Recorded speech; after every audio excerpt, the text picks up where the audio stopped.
when the Romans conquered Europe, when they moved into northern Europe and came into contact with the old Germanic and Celtic gods, they didn't try to abolish the worship of those gods. They simply said, well, we worship Mercury.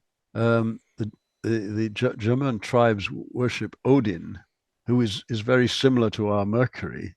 So, well, here they worship Mercury, we worship Odin. It's the same thing. So there was no need. There was no need to quarrel over the gods.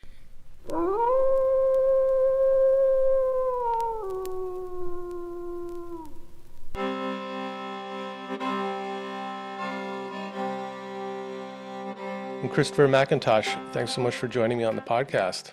It's a pleasure. Thank you for inviting me. Yes, we're here to talk about the content, the subject of your newest book, Call of the Old Gods. Mm-hmm. And for people who haven't heard of you before, you've written a number of books on different aspects of the Western occultism, esotericism, books Mm-hmm. on the Rosicrucians and on the occult factors in Germany and Russia.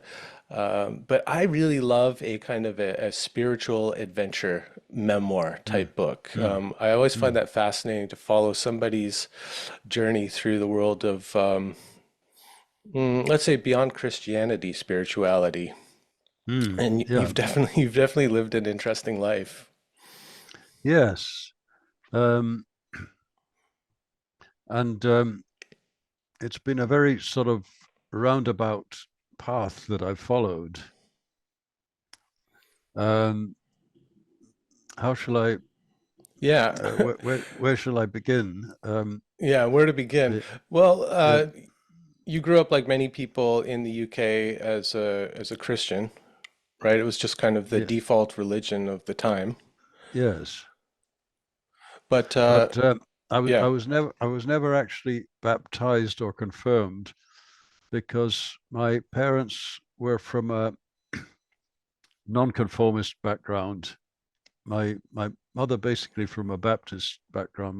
My father from a Methodist background, where they don't go in for infant baptism. So it was never baptized as a baby, and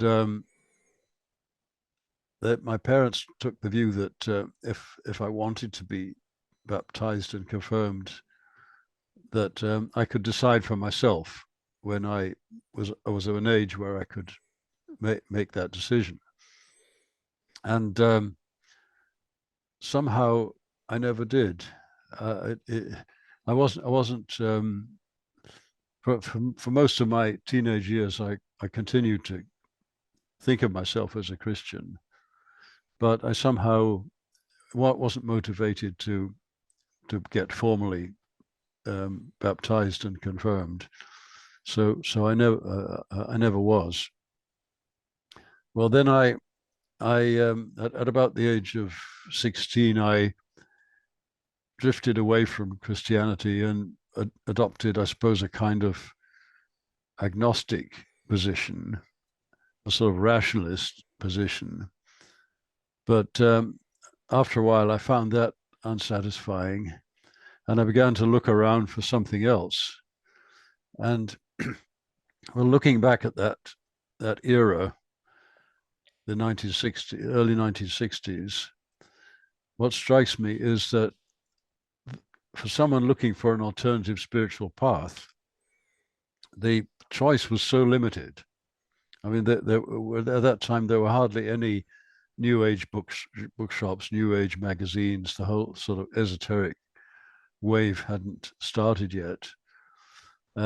So if you wanted an alternative form of spirituality, there was either Christianity or there was uh, well the mainstream religions, Christianity, Judaism, and to some extent Buddhism, which was somewhat establishment in Britain, partly due to the writings of people like Christmas Humphreys, who was a British judge who had become a Buddhist, and he'd written about Buddhism. And of course, there was the influence of the Theosophical Society. But I didn't know anything about theosophy or anthroposophy. I never come in contact with them. But so Buddhism was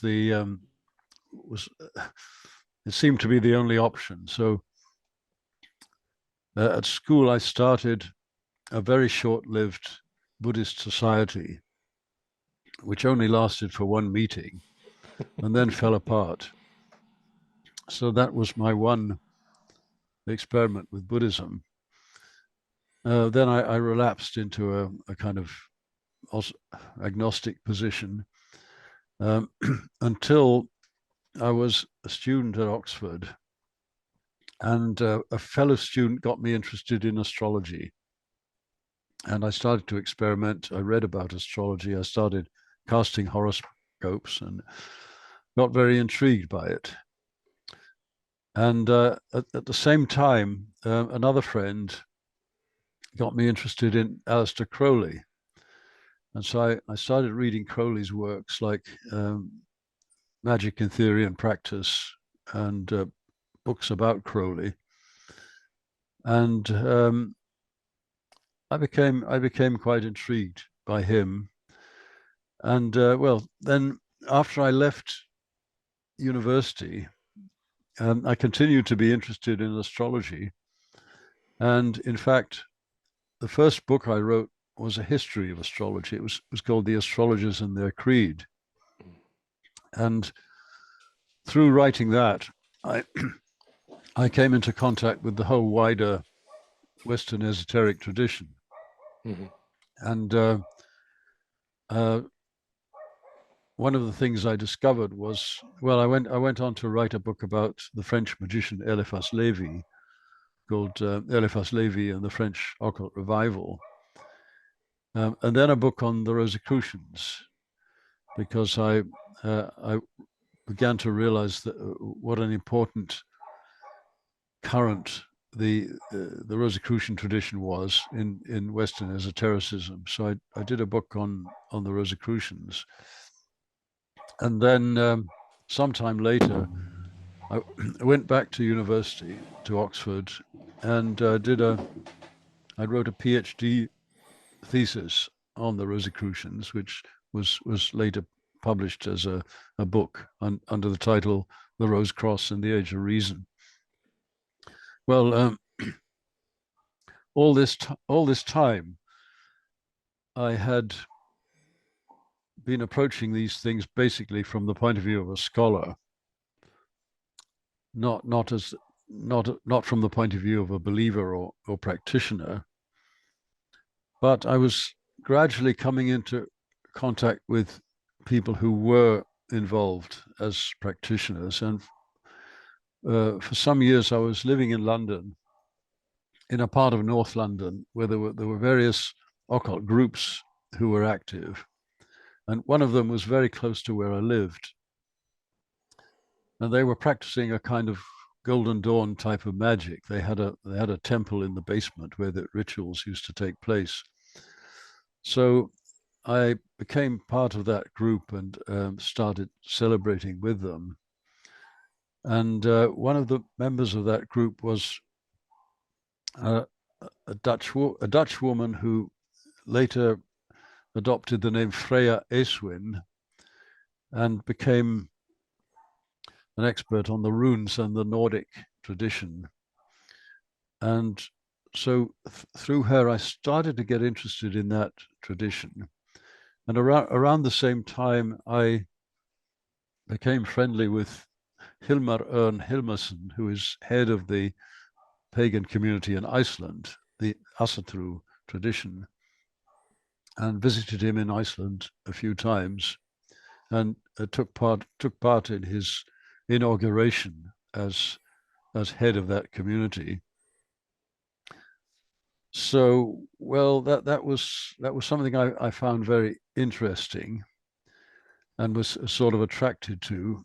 but it still wasn't yet. It was not yet my personal path, my spiritual path. Well, then I married an American woman and emigrated to the States, and we lived in New York for about 4 years. And my wife was basically of Jewish background, and I got interested in Judaism. And at one point, I even contemplated converting to Judaism.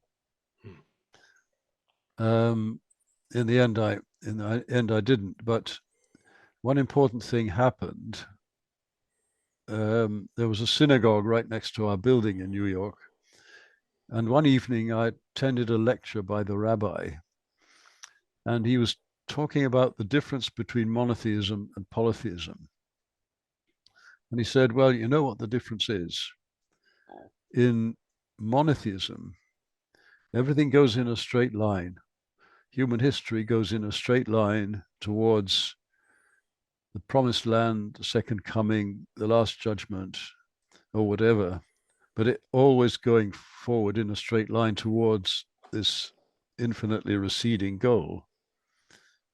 Whereas in polytheism, in the pagan religions, everything goes in a great circle. And in that moment, I thought, well, I'm a man of the circle, not the straight line. And also looking back at Europe from the vantage point of New York, sometimes one has to step away from the place where one belongs to realize that it is where one belongs. And looking back at Europe, I realized that I'm a North European, and the ancient gods of Northern Europe are my gods. So from that moment on, I really began to think of myself as a pagan, and I became more and more attracted to the northern path, because that's where my ancestral roots are. Partly Celtic through the McIntosh side, and partly Germanic through my mother's forebears, who came basically from the northeast of England, which was an area colonized by invaders from Scandinavia and northern Germany. So I felt an ancestral connection to that tradition. Well, then I wonder if I yeah, could just jump in and pause there, because there's a lot in that period of time that you're describing, and I'm really fascinated by this period in the late 60s through the 70s and 80s in London. It seems to me that it was a center of an occult revival, and like almost like there was like a mini renaissance going on in terms of paganism and occultism, magic. That must have been yes. incredibly exciting at that time. I mean, the way I imagine it in some of the stories that you outline in the book, it sounds like so much fun, actually. Well, it was. It was tremendous fun. It felt out like a whole upsurge of energy and um, sort of renaissance of those esoteric traditions. And London, it was a sort of paradise, really, for anyone with my sort of interests. Partly because of its sheer size, that it had a kind of critical mass. So and you had wonderful bookshops, for example, like Watkins Bookshop, um, and the Atlantis Bookshop, and wonderful libraries, the Warburg Institute, the British Museum, with wonderful esoteric collections. And there were all kinds of societies and meetings in pubs, lectures going on. You could go practically any night of the week to some lecture or some gathering, and there were people around who had been in contact with the famous figures from before the war. Like for example, there was Gerald York, who had been a disciple of Aleister Crowley. He'd been Aleister Crowley's chief disciple, and he had amassed a huge collection of Crowleyana, which he had deposited in the Warburg Institute in London, which has become the main resource for research on Crowley. And I knew him quite well, and I visited him a number of times at his house. He was a sort of country squire, had a beautiful stately home in Gloucestershire and a flat in London, and he could talk endlessly and very fascinatingly about Crowley. So most of what I know about Crowley I learned from him. And then there were people who had been involved with Gerald Gardner, the founder of the Wicca, the neo-witchcraft movements. Some friends of mine had actually been in Gerald Gardner's coven. So there was all this going on, and there was also a new kind of scholarly interest in these things that was really just beginning. So you had, for example, Francis Yates at the Warburg Institute writing books like Giordano Bruno and the Hermetic Tradition, the Art of Memory, the Rosicrucian Enlightenment. So she was a real pioneer. I also knew her slightly, and she was a very important figure in stimulating a scholarly approach to these subjects. So and there were people like a bit later on, people like Tanya Luhrmann, the American anthropologist who came to London to do research on British occult and Wicca groups, which she turned into a PhD thesis, which later became a book. And she was also active in the group that I mentioned that I was part of. So it was it was a very exciting time, and I feel very fortunate to have lived in London at that period. Was this upsurge in interest in the occult, did it have something to do with the waning popularity of Christianity? Because it's my understanding that in the UK there was something of a drop-off in interest and engagement with Christianity around that, post-war period. Is that accurate? Am I getting that right? Yeah, I think that's probably true. Yes, yes. Hard to say whether it was primarily due to a waning interest in Christianity. Um, I don't know. Yeah, or if it was Uh, due to something else, just maybe just something in the zeitgeist coming up. well, I had I had friends who were Christians who were also very interested in esoteric things. Um, for example, Gareth Knight, who was a well, he had been a member of the Society of the Inner Light, which was started by Diane Fortune, and he was a leading figure in that kind of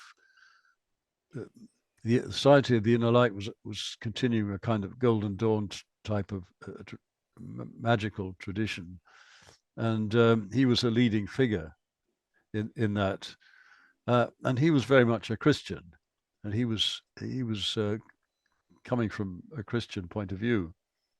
So you didn't have to be hostile to Christianity to be interested in these things. Hmm.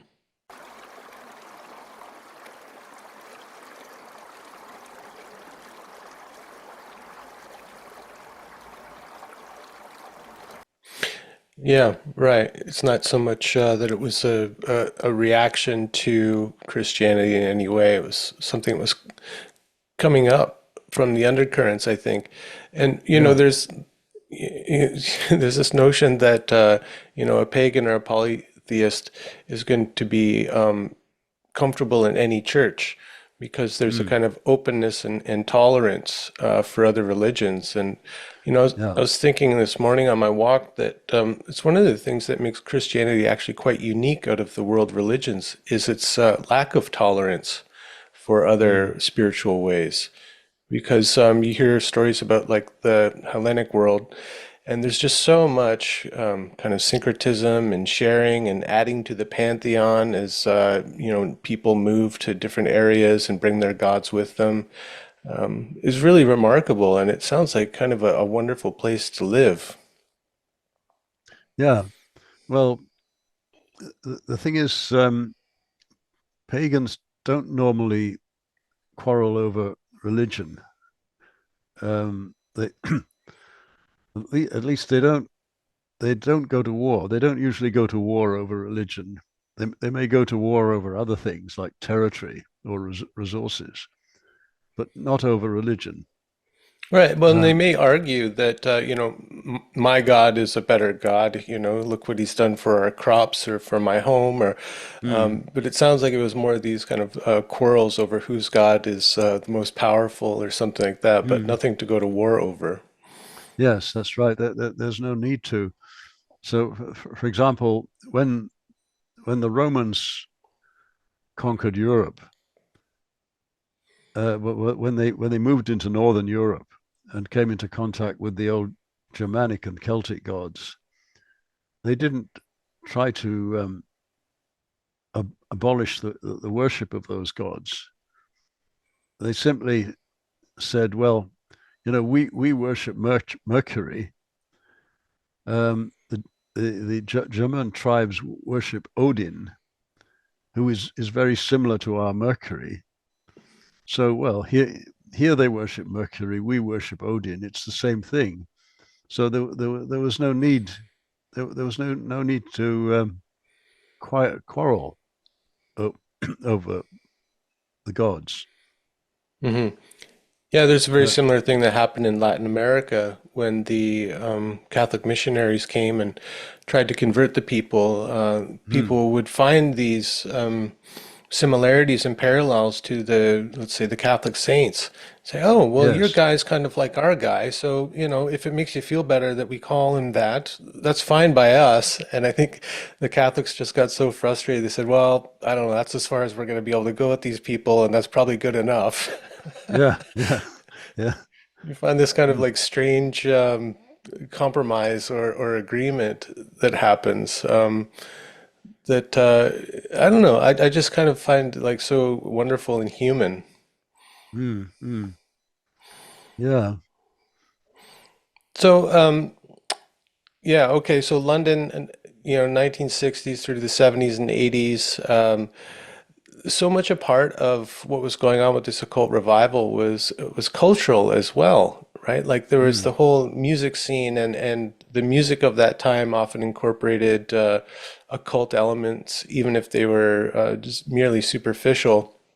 mm, And then also movies like The Wicker Man, yes, which yes, was maybe a kind of I don't know, a reaction to some of the fear happening around this pagan revival. yeah, yeah. It's a rather gruesome film, The Wicker Man. Yeah. Uh, Did, did not doesn't portray pagans as in it the doesn't best light. no, it doesn't make a very good case for paganism. I mean, was that what was happening in the kind of popular culture? Was there a kind of a fear of this occult revival? Um, where I think I think that the fear is always there among um, fundamentalists. When you think of the reaction, for example, to the Harry Potter books, Right. Yeah. Still. still, yeah, a lot of sort of fundamentalists think that they're a terribly bad influence and on young readers, and want to have them banned and so on. Hmm. Yeah. Well, let's touch on. I mean, I have this article of yours on the. It's called "Moving in Grand Cycles: The Cyclical Mm, Argument for Paganism," and yeah, I think this is really fascinating. I just did a podcast with Thomas More, the uh, psychologist. oh I've had yeah, him on a number of times, and mm, this last conversation, actually, just a few days ago, we were talking mm, about how Judeo-Christian monotheism shapes our consciousness, and in mm, particular, we talked about the way that it shaped Western psychology.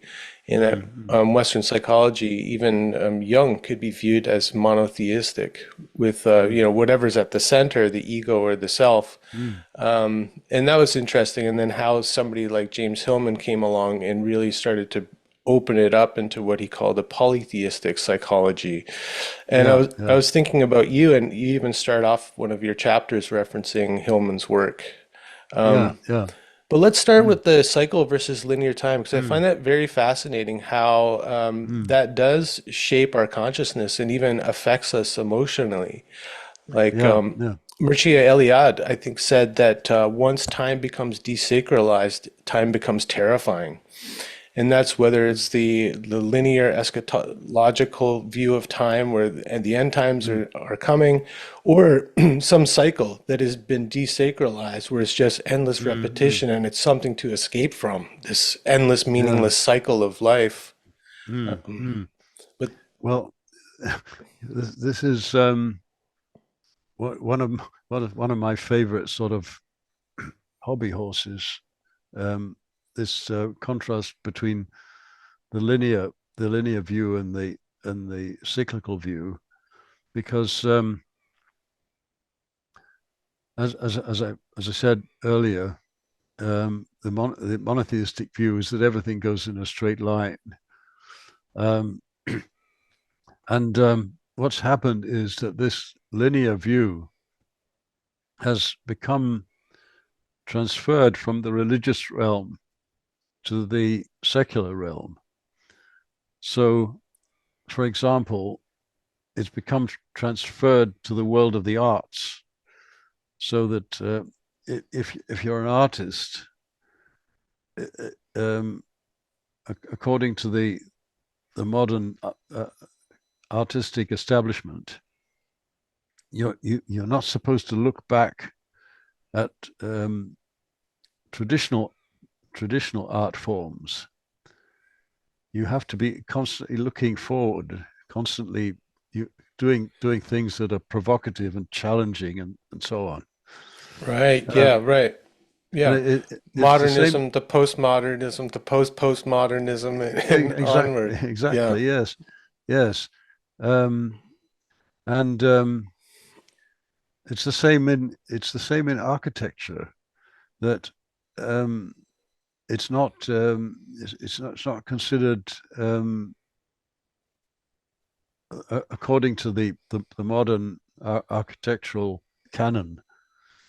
You're not supposed to uh, build. You're not supposed to build buildings that are reflecting traditional forms.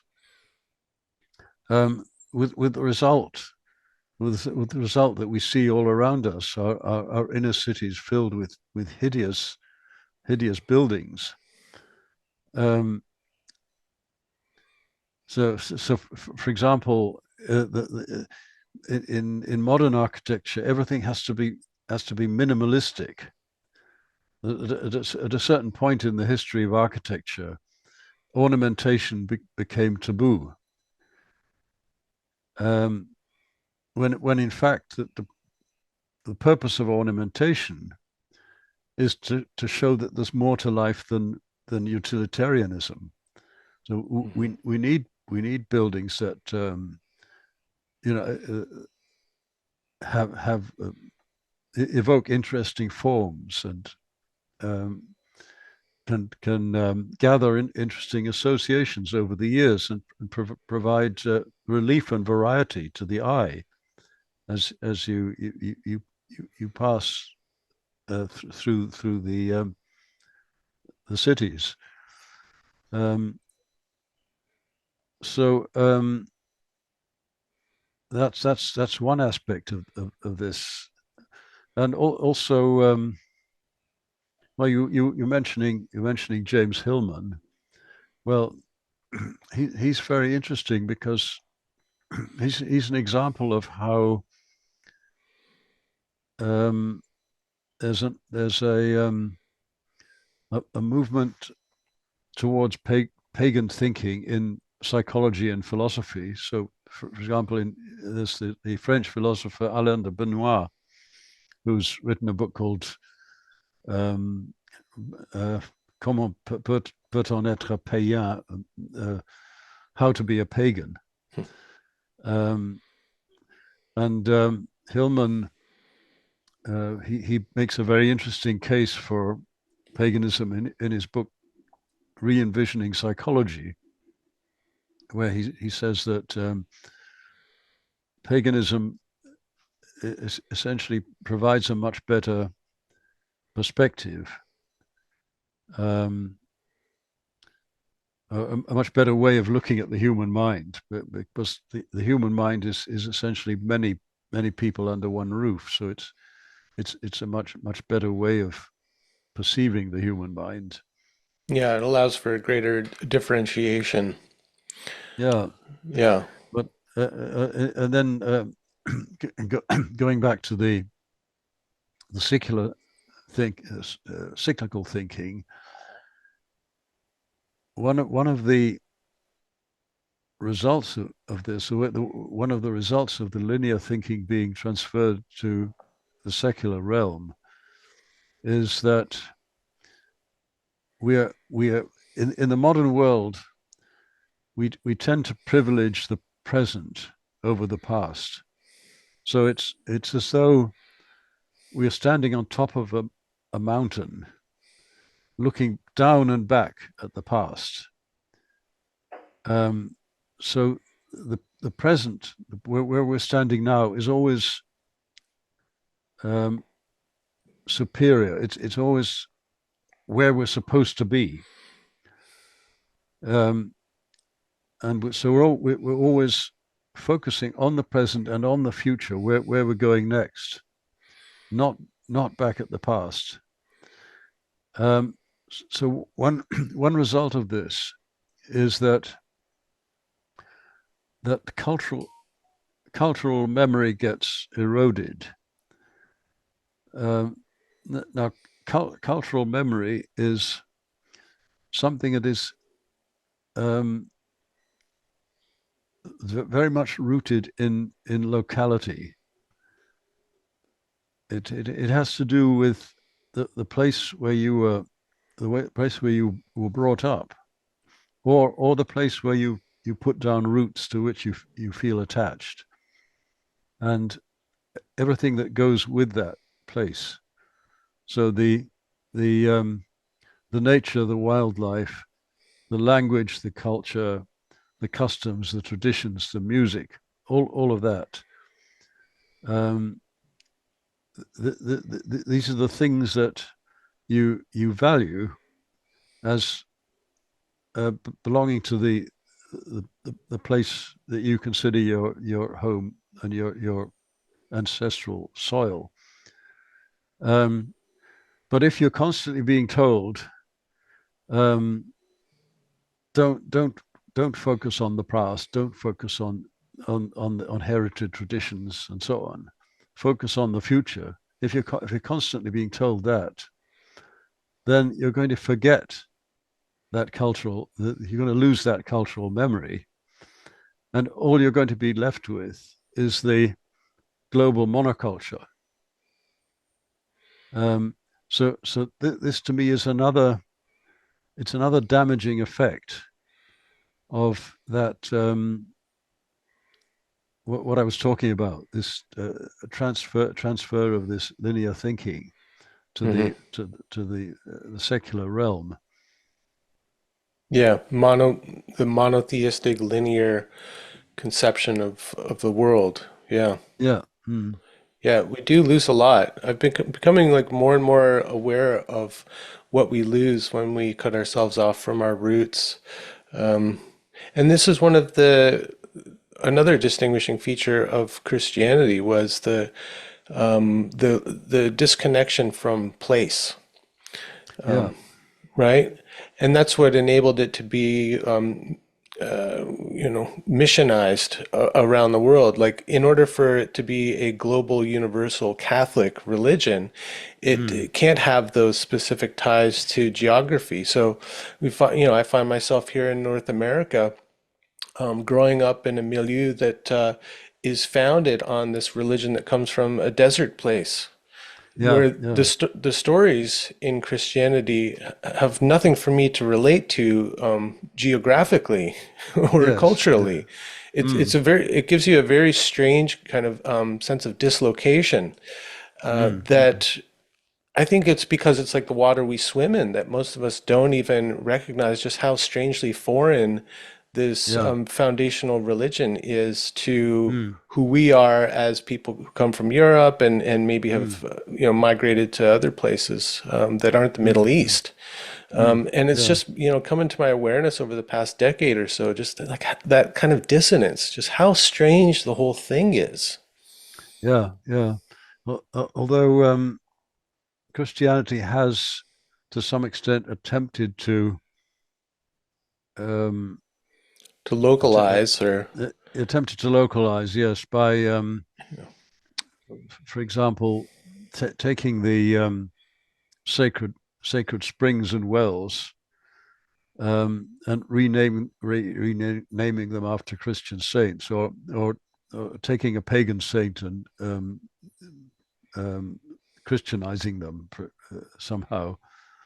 Like an example of that is the Irish Saint Bridget, um, who was originally a pagan goddess, but she's been turned into a Christian saint, and well, she has holy wells and so on in Ireland named after her. Um, so there is that. There is that. So the Christianity has either attempted to co-opt elements of paganism like that, elements of locality, or get rid of them. Mhm. An example of the latter was the destruction of the sacred oak at Geismar in Germany, the oak that was sacred to Donar, the god Donar. And there was a British missionary, um, Saint Boniface, who came and cut down this oak, um, which is it's Which is like celebrated. equivalent to the destruction of a temple, basically. But basically, yeah, yes, it was a great sacrifice, a great sacrilege. Um, Yeah, and wasn't uh, there something kind of show offy about it? Like, well, look, I cut down their sacred tree, and hey, nothing happened. It just shows the kind of powerlessness of their gods, their so-called gods. yes, yeah, Ugh. mm, The mm. arrogance too. I mean, Yeah, yeah. God. I've been Mm. reading. Do you know Catherine Nixie's work? She's a UK author, but she wrote her first book was called The Darkening Age. No, I don't know her. Catherine Nixie.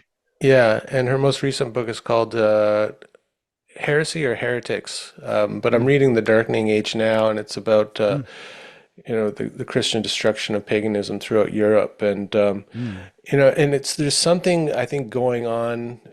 Either it's becoming kind of magnetized to me because I'm thinking about it a lot, or there's mm, something going on in the zeitgeist. But I keep seeing the images of the Greek and Roman statues where the faces have been obliterated and a cross mm. carved into the face. Like, Oh yeah, it's yeah. such a Mm, violent image that is mm, so kind of iconic in a way. Yes, yes, yes. Yeah. Mm. Um, well, I think also, well, you tell the story in the book that I just found kind of humorous but sweet of your pagan baptism. Oh yeah, yes. I Mm. wanted you to just tell that story because I think it's wonderful. Mm.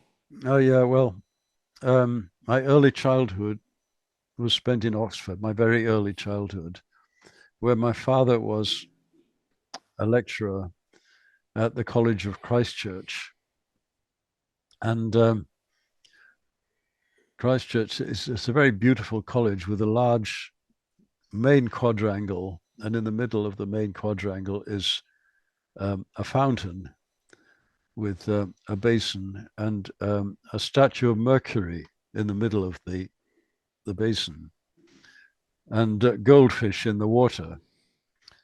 So one day when I was about, I must have been about 2.5 or thereabouts, um, or 2.5 or three maybe, and I was fascinated by the goldfish, and I was peering over the edge of the basin into the water, looking at these goldfish, and I leaned over too far and fell in.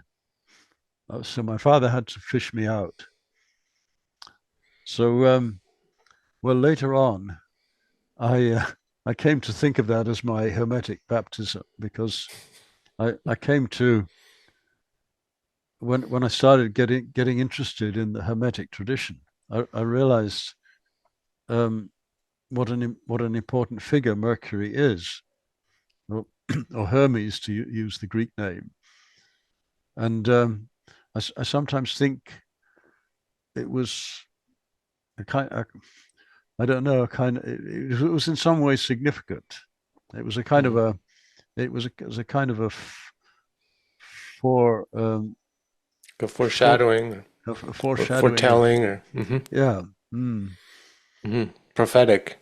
yes, Hmm.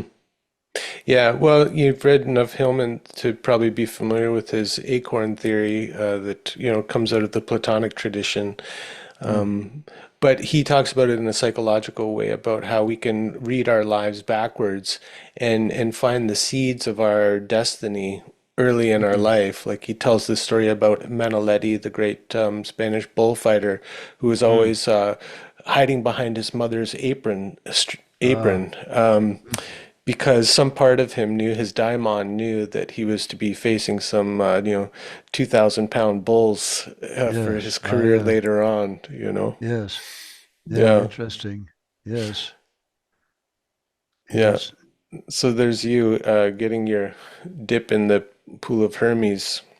Mm, mm. As Well, there have been a few other signs. Looking back at my life, um, for example, when I was about 21, I had a dream in which I saw a procession of maenads led by a sort of pan figure playing a panpipe and dancing through a wood.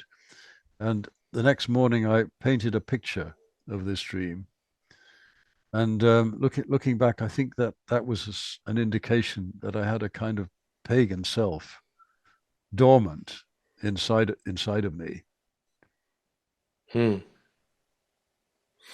And what do you make of the that it's a procession? The Maenads were, they were what, like They elemental beings, like well, they were the Bacchantes. They basically they were the followers of Dionysus. hmm.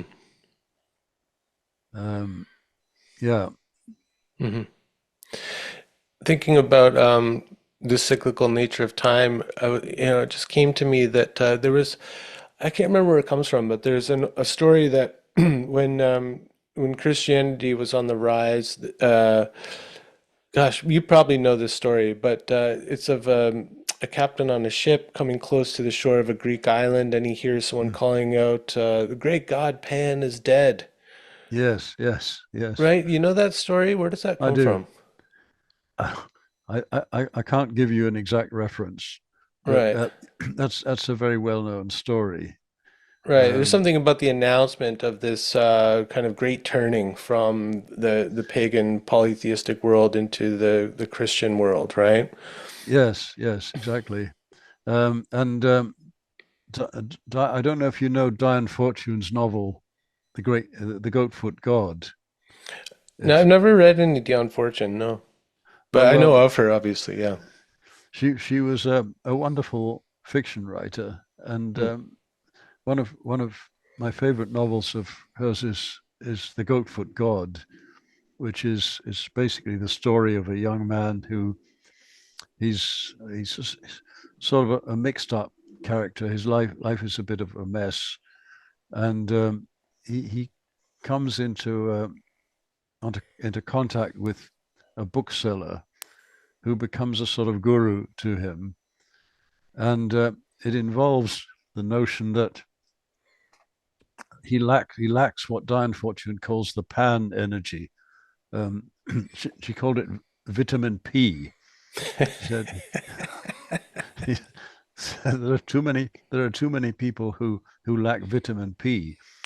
So That's great. I'm gonna use that as a shorthand with my wife now. Like, oh, yeah, the neighbor there, he certainly lacks some vitamin P.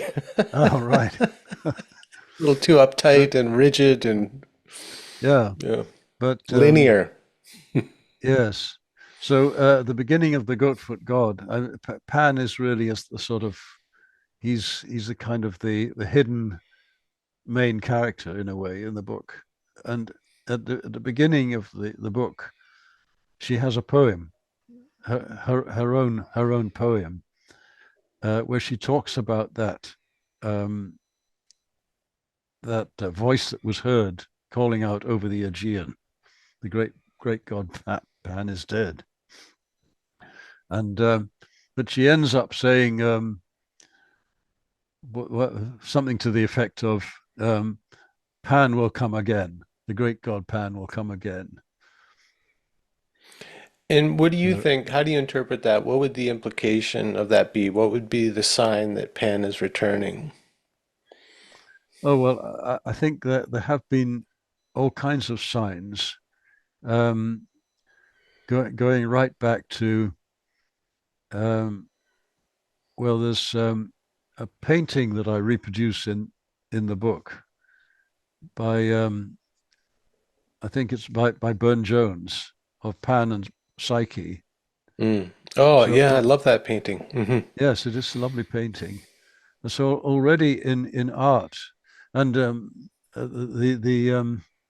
the artist Aubrey Beardsley, he did some drawings of Pan, and Hmm. he appears, for example, in Wind in the Willows, the story of Wind in the Willows, and also in a novel by Lord Dunsany, the Anglo-Irish writer Lord Dunsany, who was a very interesting writer of sort of supernatural stories, and he he wrote a novel called The Blessing of Pan.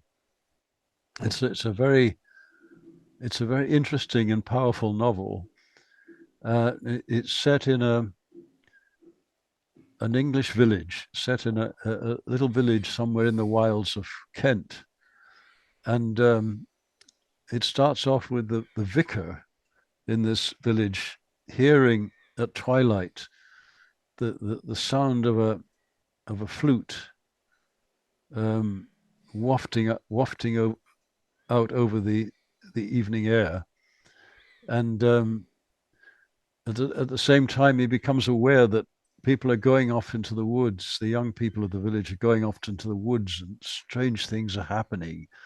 And he gets very worried about this, and he goes to goes to his bishop and says, "Well, these things are going on. What can I do?"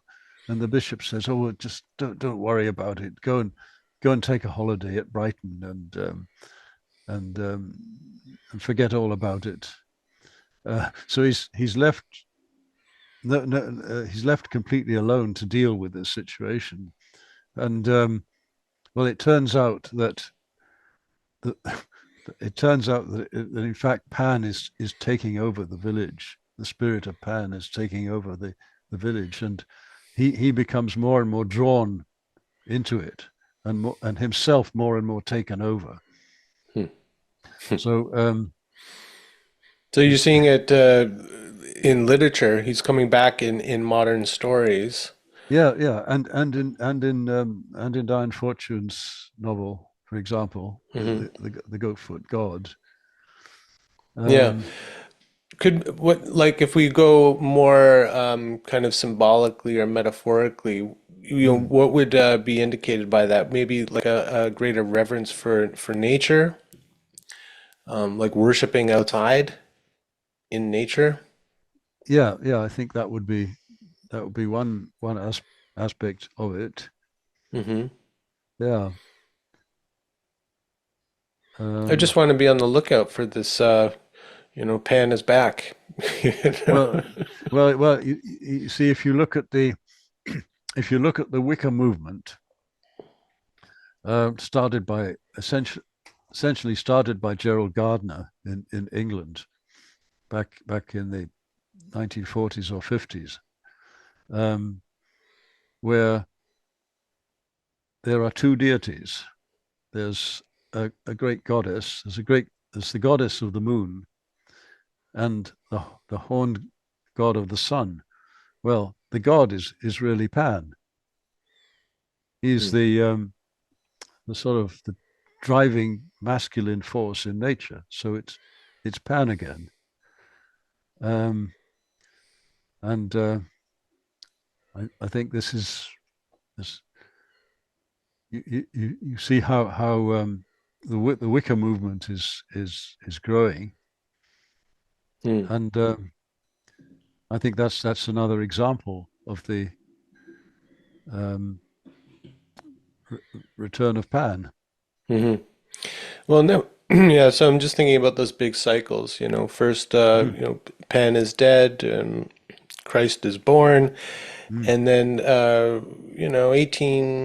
1600, 1800 years later, we've got Nietzsche proclaiming that God is dead. The mm, monotheistic conception of yeah, God is dead, and then a number of years later, Carl Jung comes around and said, well, the gods have become diseases.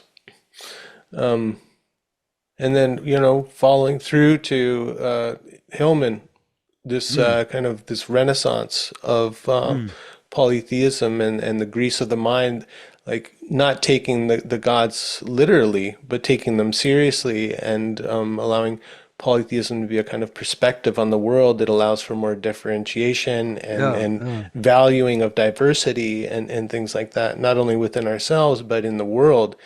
And mm, aesthetics were very important to Hillman. I think he felt very yeah, much like you that modernism and its functionality over form mm, mm, was kind of a was an affront to the soul. yeah. Well, And there's so this maybe it's coming back in a different way, in a more kind of psychological way. yeah. There's one lecture by Hillman where he quotes. It was actually something that Joseph Campbell said in one of his books, which was that the gods are not dead; they're alive and well, and standing on the corner of Broadway and 42nd Street, waiting for the lights to change. Well, I've often passed that corner when I was living in New York, but I didn't see. I suppose I wasn't looking out for gods at the time, Hmm. but um, But but Broadway and 42nd, describe that, what that corner would be like. Is that where the theaters on Broadway are? I'm thinking of all those yeah, yeah, marquees with flashing lights and exactly. go-go girls and things That's like right. that. That's right. Yes. Uh-huh. Yeah. Mm. Yeah, so Dionysus is probably there, Aphrodite is there. Oh, absolutely. Yes. Hmm. Yes. Mm. And yeah, Pan probably as well. Mm. Pandemonium. in pandemonium. New Yeah, York City. yeah. Yeah. But Hillman is very interesting because he, um, from what I've read that he's written about paganism, he is really a pagan, um, because he regards the gods as actual. Um, well, I don't know how For he would. forces. Well, actual forces, yes, and Hmm. he has some very interesting things to say about complexes. He says that our complexes are actually they're actually demons that possess us, and that we actually have a kind of responsibility to these demons.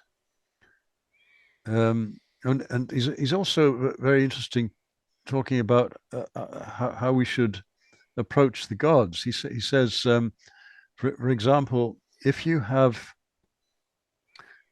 love problems, then you should talk to the goddess Venus or Aphrodite, and in a way ask for her advice as to how to deal with your love problems. So Hmm. this is very pagan. Yeah. And it to Uh, me, I mean, if you can kind of free yourself from kind of the monotheistic conditioning as a mm, modern Western person, and kind of open yourself to, even if it's like just through psychology, to the mm, idea of the polytheistic psyche or this polytheistic perspective on the world, mm. it just makes so much more sense. Like, you're not going to go get any good advice from Jesus on your love life. He doesn't No, know no, anything about that other than agape, or, kind of no. a sexless love. Yes, the only advice you'd get would be, well, obey the Ten Commandments. You'll Don't be commit it. fine. Yeah, yeah. Mm, Yeah. Yeah, it just seems to me that, especially with all of this concern over the climate and, the great extinction and all of this, if we're like it, this also is another thing that Hillman would talk about, that if we're going to save this world, first we have to fall in love with it. yeah, And yeah. one of the ways that we can fall in love and become more reverent to the natural world in a rightfully differentiated manner Mm, is through this polytheistic pagan perspective. yeah, yeah, yeah. That's right. And I think one needs to actively celebrate um, this perspective, actively celebrate the pagan gods. Hmm. That's, I Mm, did want to kind of like end up here is that mm, for you, it's not just a kind of a scholarly interest in paganism, but it's something you've always experimented with different practices and being involved with mm. different groups, and it's led you to something like that feels quite like you've kind of found a home where you've landed. Yeah, Yeah. that's right. I wonder Yeah. if you could just describe that now, like where you found yourself, what kind of practice Mm, or mm. tradition that you've become a part of. Yeah. Well, for me, a spiritual path should satisfy the human being on a number of different levels. And initially, I conceived of there being four different levels, namely the soul, the mind, the heart, and the belly. And by the belly, I mean the visceral, passionate, Dionysian side of ourselves. So Christianity has a lot for the soul. It has a lot for the heart. It has not so much for the brain, and nothing for the belly, unless you're a member of one of those ecstatic sects that go in for snake handling and what have you. Hmm. Or like Uh, maybe a black gospel church a black where you're gospel, yeah, stomping and clapping and singing and dancing. yeah. They have quite a lot for the belly, but basically mainstream Christianity Yeah. doesn't have a great deal for that side of ourselves. Um, whereas the paganism has something for all those levels. But then I realized that there are two more important levels. One is the feet, or rather, not so much the feet themselves as the ground on which you stand. Um, so it's like what I was saying earlier, that the the place where you to which you feel a connection, and everything that goes with it, the nature and the wildlife and culture and language and traditions and so on, all of that, um, that is also important. Hmm.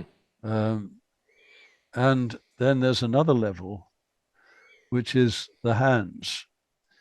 This is something that I've also come to realize, because I agree with what Rudolf Steiner said, that spirituality should not be something that just floats up in some etheric realm. It should be brought down through the hands into the physical world.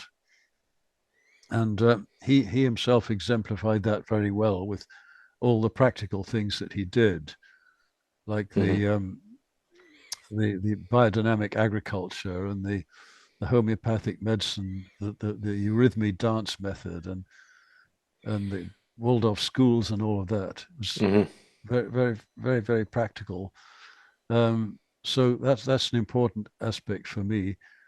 Um, so I'm trying to do that through um, uh, creating a sacred and symbolic garden, um, which I I describe in the book, some of the features in the garden.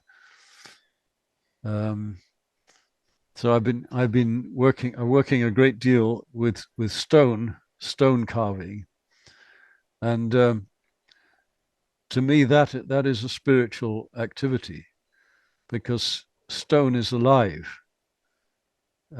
Stone, it has a soul, and when you create a sculpture, it's a bit like alchemy. You're taking a raw piece of matter and conjuring something beautiful out of it. Um, yeah. So Hmm. it's for me, it's all of one piece.